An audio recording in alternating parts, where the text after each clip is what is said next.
Yogi ji, CAA की अगर हम बात करें, पूरे देश भर में एक बार फिर से चर्चा हुई कि ये भी ठीक चुनाव से पहले कि आप लोगों ने कई चीजें इस तरह से रखी कि एक तरह से ध्रुवीकरण करने की कोशिश, पूरा विपक्ष आवाज उठा रहा है, पूरा विपक्ष बयान दे रहा है। क्या कहना है आपका, आपकी क्या राय है? देखिए, सिटीजनशिप अमेंडमेंट एक्ट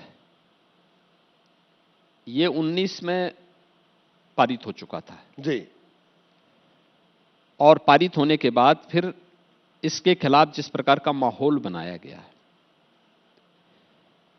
मुझे एक बात बताओ, भारत में पहली मस्जिद एक राजा ने, हिंदू राजा ने बनाई थी।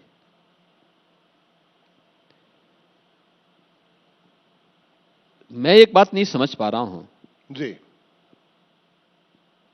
कि भारत के अंदर जो मुस्लिम आबादी है 1947 में कितनी थी और आज कितनी है?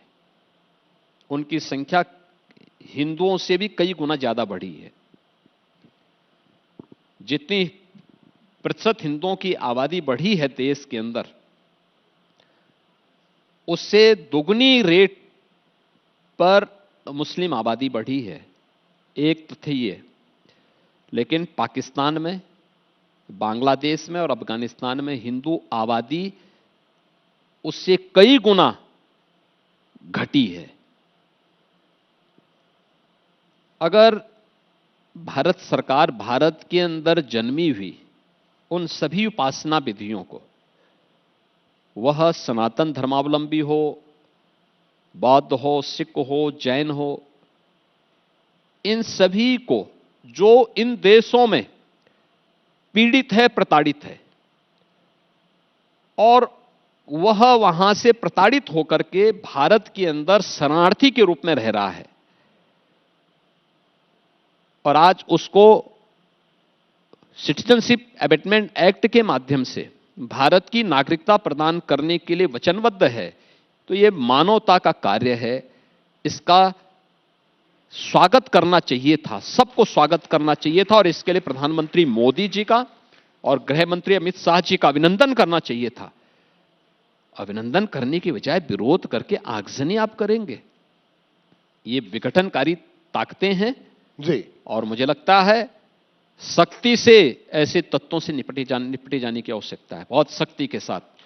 क्योंकि मुझे बताओ कि अगर भारत, ये तो भारत की वसुधैव कुटुंबकम के भावना को प्रदर्शित करता है, लेकिन जो लोग भारत की इस भावना के विपरीत आचरण कर रहे हैं, तो भारत के अंदर मस्जिद नहीं बन पाया होता, कोई चर्च नहीं बन पाया होता, कोई अन्य मत या मजहब से जुड़े हुए उपासना विधि के स्थल नहीं बन पाए होते। यह आचरण तो जबरदस्ती वाला है, इसमें किसी का हक नहीं छीना जा रहा है, किसी से कोई प्रमाण नहीं, डॉक्यूमेंट्री प्रूफ है ये तो, कि ये अफगानिस्तान से आए हैं, ये पाकिस्तान से आए हैं, ये बांग्लादेश से आए हैं, इतने वर्ष पुराने हैं, भारत में रह रहे हैं, कोई सुविधा नहीं मिल पा रही है, उनको नागरिकता मिलनी ही चाहिए, क्योंकि उन देशों में वे जा नहीं सकते वापस। किस प्रकार का मानवीय अत्याचार होता है वहां पे? रोज तो हमारे पास आते हैं, पाकिस्तान और बांग्लादेश और अन्य देशों में अत्याचार के रोज तो शिकायतें होती हैं। विपक्ष का यह भी कहना है कि आप वसुधैव कुटुंबकम की बात करते हैं, सबकी चिंता करते हैं, लेकिन इस देश में जो मुसलमान रह रहा है उसकी उतनी चिंता आपको नहीं? मुसलमान की कौन चिंता नहीं हो रही है? उसको मकान मिल रहा है, उसको खाने के लिए मिल रहा है, उसके लिए उपचार के लिए मिल रहा है, लेकिन वो भारत का कानून भी तो माने, कानून भारत के अनुसार माने, भारत के संविधान को सम्मान करें, संविधान के अनुसार देश चलेगा। शरीयत हमारा व्यक्तिगत विषय हो सकता है, लेकिन शरीयत संविधान से बड़ा तो नहीं हो सकता, और वह इस बात को माने, भारत की जनता तो सिर आंखों पर बिठाएगी।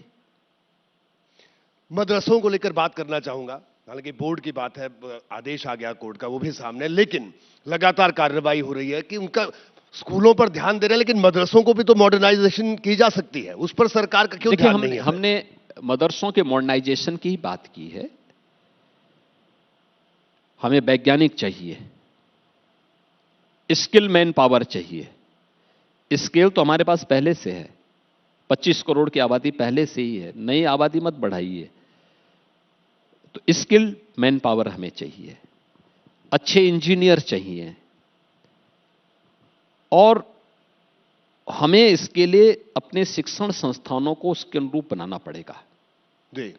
उस के अनुरूप बनाने के लिए ही हम लोगों ने बराबर इस कार्रवाई को किया, लेकिन हम लोग देखते थे बहुत सारी जगह इतना फर्जिफिकेशन होता था, इतना फर्जी काम होता था। कागज में कुछ नहीं है लेकिन सरकार से अनुदान दिया जा रहा है। एक भवन में एक ही परिवार के लोग सारे शिक्षक हो गए, एक कमरे में पूरा मदरसा चलाया जा रहा है। वे कैसे कोई मान्यता दे देगा? पिछली सरकारों की मजबूरी रही होगी, वोट बैंक की राजनीति, लेकिन बच्चों के जीवन के साथ खिलवाड़ है। हम स्कूल में, बेसिक शिक्षा परिषद के स्कूल में या हमारे इंटर कॉलेजेज में या हमारे उच्च शिक्षण संस्थानों में हम उनको फ्री में एजुकेशन दे रहे हैं, सभी प्रकार की फैसिलिटी भी उपलब्ध करा रहे हैं। बेसिक एजुकेशन में तो हमने हर बच्चे के लिए 2 यूनिफॉर्म दे दी है, bag, book, shoes, socks, sweater, सारी सुविधाएं दे दी है। स्मार्ट क्लास दे रहे हैं। ऑपरेशन कायाकल्प में हर विद्यालय को हम लोगों ने बुनियादी सुविधाओं से आच्छादित किया है। जी। हमारा यह कहना है, इन चीजों को माननीय न्यायालय का जो फैसला आया है हम इसका सम्मान करते हैं और इसको प्रदेश में क्रमबद्ध तरीके से हम लागू करके प्रदेश की शिक्षण व्यवस्था को एक समान शिक्षण व्यवस्था के साथ जोड़ने का कार्य करेंगे, जहां पे जाति, मत, मजहब के आधार पर कोई भेदभाव नहीं होगा।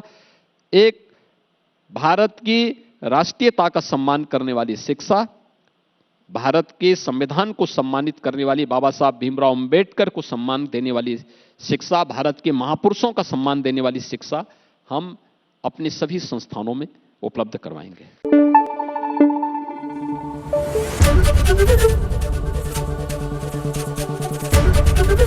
एबीपी न्यूज आपको रखे आगे।